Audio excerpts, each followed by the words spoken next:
good morning, and good afternoon, and good evening, depending on which part of the world you're currently on.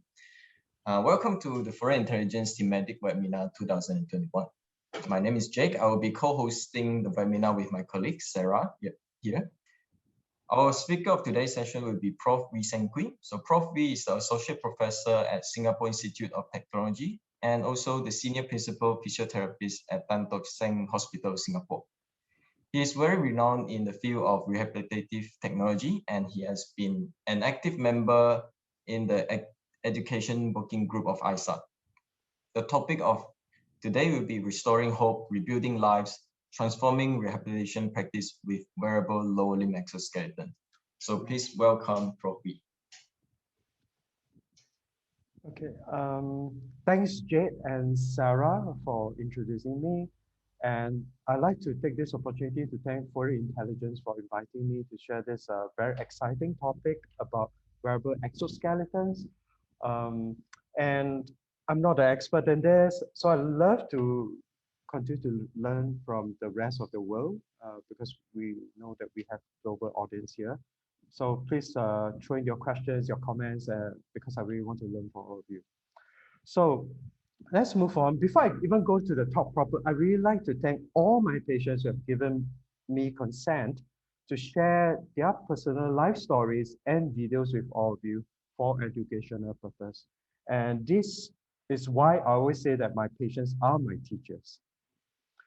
So in today's talk, I'll give you a rough idea about the trend in neuro rehab, what's the evidence in robotic technology, and then zoom in to focus on the lower limb exoskeletons. Now, I think majority of us would have seen this wonderful movie by Tom Cruise, and I remember watching it in 2014, and I was just wowed by it. And can you imagine Tom Cruise wearing such exoskeleton during your physiotherapy or occupational therapy session? It looks great, but it's bulky. So what I'm going to share with you today is something not as bulky. It's going to be very slick, very applicable in the clinical setting. So I hope you can consider using it for your patients. So the current trend in new rehab is that we have to complement the use of advanced rehab technology with our conventional therapy to optimize patient outcome. I think for the longest time, we have been relying on a pair of hands to deliver care, but now let's consider using technology to enhance patient care because depending on what sort of robotics your clinics may have, we recognize that robots can help to reduce the strain on therapists doing the work.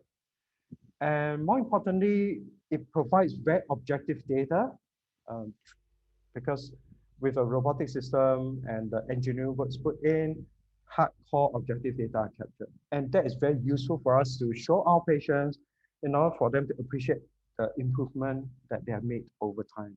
And that can actually motivate them and empower them to be an active member of this rehab process. And from the research angle, you can see in the lower half of the two pictures from a screenshot of the bionics exoskeleton, it provides things like swing time, step length, something that our patients can appreciate. So it is a valuable tool for research as well. And all this is based on our deep understanding about neuroscience and neuroplasticity. So I'd like to point you to this excellent paper by Jeffrey Klein, published in 2008. It's free for download on the internet. So please have a look at it. It's wonderful. And I still refer to it on and off as I reflect on my own practices. So it covers the 10 principles of neuroplasticity, and that's precisely what these robotics are built upon based on this. So thanks to the wonderful engineers and clinicians to put their brains together to create something like this. And we all know that robots never fatigue unless the battery runs out. Otherwise, it can provide a very intensive, very repetitive, task-specific training for the patient. And it's wonderful that therapy no longer is confined to your boring therapy gym, right? I think it's wonderful if you can take your patient out to the real world, to the garden, to practice walking in this instance. So it really changes the way patient engages with therapy and motivates them. So let's talk a little bit about exoskeleton, but before that, I think it's useful information to have because you're going to get all these questions from your patient. Am I able to walk again after a spinal cord injury or after a stroke? So I think research have clearly shown that if you have an AJA lesion, I think the chance of having some ambulatory ability is less than 5% 1 year post SCI. And if you're Asia B, only about 33% becomes ambulatory. And if you're Asia C, the chances of ambulation is as high as 75%. So I think knowing all these facts will help you counsel your patient and support them through this challenging rehab journey. And for the stroke, a large percentage will be able to attain some degree of ambulatory abilities. It depends on what level of assistance. So robotic technology can play a critical part here to optimize their outcome. Let's take, for example, in our conventional physiotherapy session, that may be about half an hour session, patient only get to practice up to about 100 steps in that half an hour session. And guess what? With robotic technology, patients can practice up to 1,000 steps. So can you imagine how intensive is that? And that is what will facilitate neuroplasticity to take place. And I'll be sharing with you some research evidence later on. And this beautiful slide clearly shows that recovery continues way beyond the chronic phase if you provide the right appropriate therapy for patient. And that's what we constantly drive ourselves to do, to seek for better solutions for patient to recover at a different level. Now let's talk about this common sight that we see in some therapy clinic. A nice body weight supported treadmill is a form of technology, but it's still very laborious that requires up to 3% to facilitate the patient to practice walking. And sometimes when the therapist or therapy assistant get distracted, patient's gait pattern may not be that consistent.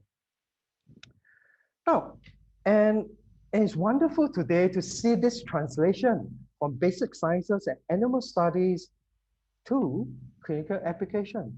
So be it a tethered robotic system or wearable exoskeleton, you'll hear more about it later. Now, so where does exoskeleton sit in this whole rehab picture for patients? It sits right there, whereby it can serve patients with even poor trunk control, up to those that require some supervision in their ambulation, as shown in this diagram. So I'm going to just now focus on powered wearable exoskeleton. Now, so Fourier first developed this X1 exoskeleton, and I think this video depicts the possibilities that can be delivered to our patients, be it for home use or be it having the ability to get up to a community to enjoy leisure activities with their loved one.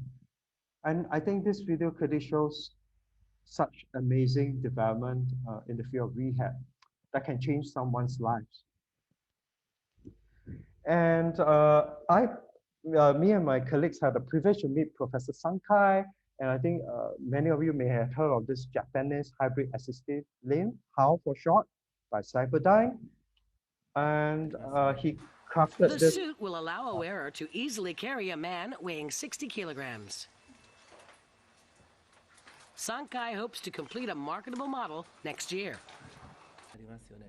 So it's wonderful to see that there's not just lower limb exoskeleton, there are now further development in the upper limb exoskeleton as well.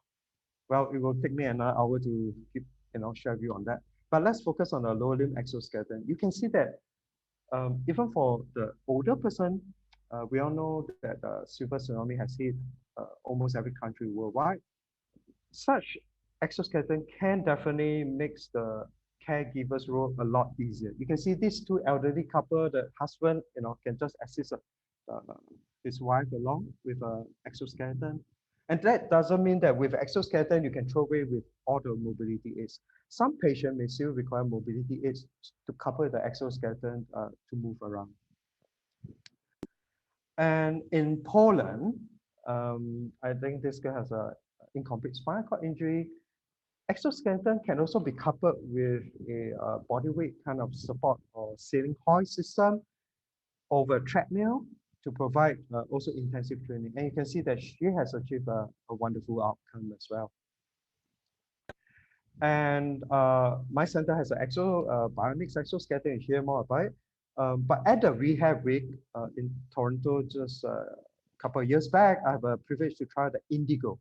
And Indigo is also a lovely exoskeleton because it's modular in nature. That means the battery pack at my waist, as you can see in this video, can be taken apart.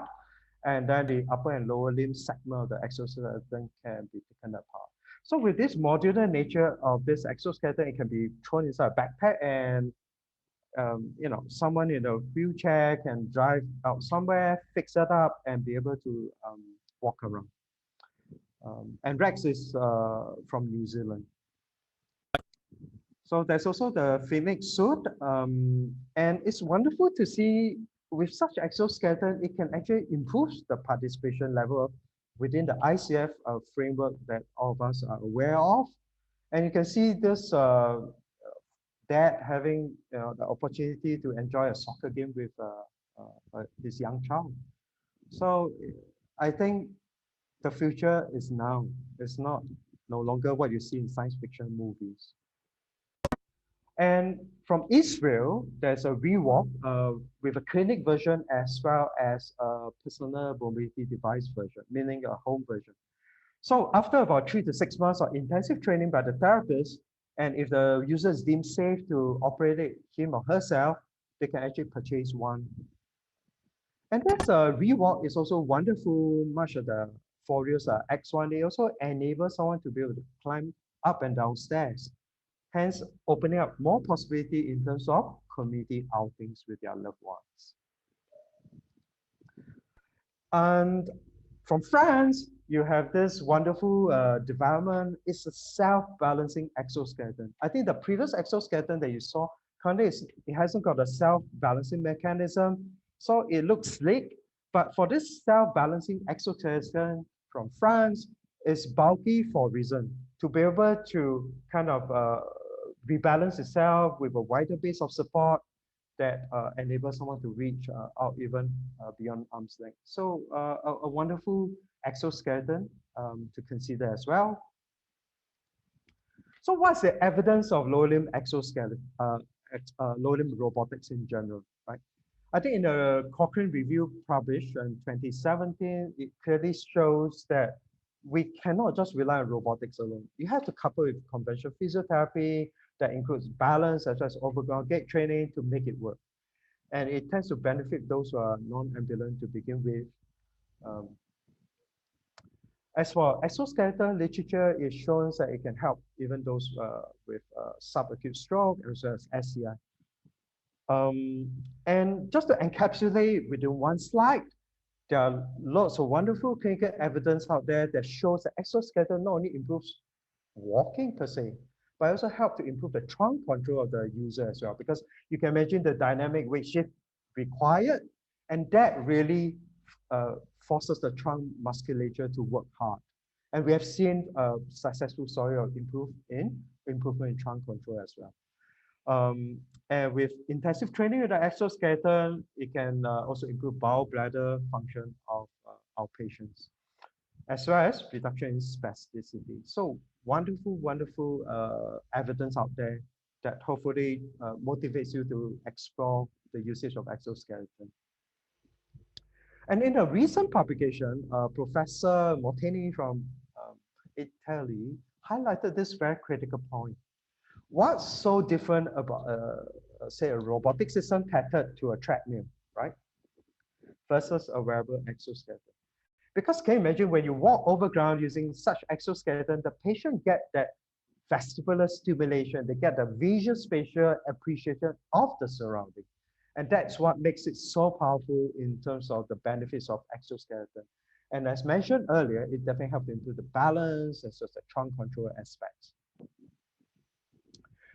Now, way back in 2005, when there are a lot of research revolving around Hokoma's Locomat, this wonderful fMRI study clearly shows that with intensive robotic therapy, it actually improves the cortical activation of the parts of the brain involved in locomotion. So it's one of the very clear signs for clinicians about the benefits of robotics. And in 2011, similar findings were shown as well, increased cortical activation before and after intensive robotic therapy. So this is just another slide to show you. And now, how about the literature on exoskeleton? I think it's so wonderful to see this recent publication that it's a randomized controlled trial, a group receiving exotherapy and another group receiving conventional overground gait training. And you can see from this diagram, there is an increased brain connectivity in the exoskeleton group. So again, very promising results that will encourage clinicians to adopt this. And also more recently, Professor Mottini and the team studied this, and it's just over one session of exotherapy compared to overground walking. If you look at this colorful diagram, you can see increased EEG signal in the exotherapy group, right? It appears darker in red. And this is just within a single session of intensive exoskeletal training. So they propose that it can induce short-term neuroplastic changes. So can you imagine with one session you see such a change? What about 25 or even 40 sessions of such intensive exoskeletal therapy?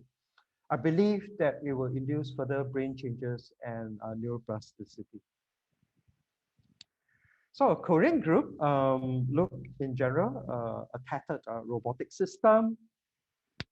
And it was very interesting because they look at one group that started robot-assisted therapy early on versus another group, a pretty homogeneous group that started robotic therapy later. And this brain imaging study clearly shows an increased cortical activation if you start the robotic therapy early. Again, a very important take-home point that I think if your facility has such technology, we should introduce that for early rehabilitation. And looking at the robotic group and the control group, you can see an increased brain connectivity as shown in the bright red color in the robotic therapy group. This is another brain imaging to show you the difference between the two groups. And in the group that started early versus the group that started later, again, a very similar approach therapy. While conventional therapy is great, perhaps we should use robotic therapy to inject into the therapy program early on so that patient can have intensive therapy that will induce good and adaptive neuroplasticity. So the take-home point is that early start of such therapy is critical because it has been shown to facilitate cortical reorganization in these parts of the brain as listed here. And in a recent systematic review published this year, again, the review clearly suggests the huge potential of such exoskeleton that can help to change lives of our patients, right? Because they get verticalized early, they get the intensive task-specific training of walking in this instance, and it can help to also reduce other secondary side effects of being bedbound and poor mobility. So what I'm going to share with you next are numerous videos of my patient, and I'm going to share with you how I use Bionics exoskeleton on different patient groups. Let's start with TBI, which is one of my specialized areas. Now, this lady unfortunately had a TBI from a road traffic accident, And you can straight away tell how laborious it is during our conventional therapy session to get her to practice few steps of walking. And what limits her opportunity to practice her walking is actually because the therapist and the therapy assistant got fatigued. But with the exoskeleton, you can see that one therapist can actually get patient to move around in various environments. So this is a screenshot from the Bionics exoskeleton, just to again prove what I've said earlier. Remember, I mentioned that in half an hour of training using robotics, patient get to practice up to 1,000 steps. And in this lady, she practiced up to close to 1,300 odd steps. And in 1 hour of therapy, she get to practice up to 3,000 steps. So it is very, very intensive. And the reason why we can gradually get her there is because she has shown improvement in her endurance as well. That's why she said she can tolerate walking further. And after 30 sessions of the exotherapy, look at that. She has walked literally or practiced walking 15 kilometers. And eventually she has shown improvement in her hip flexors, her dynamic weight shift, and therefore her knee control during stance has also improved, and her swing through has also improved. All right, so thank you everyone for joining us, and thank you again for the wonderful sharings.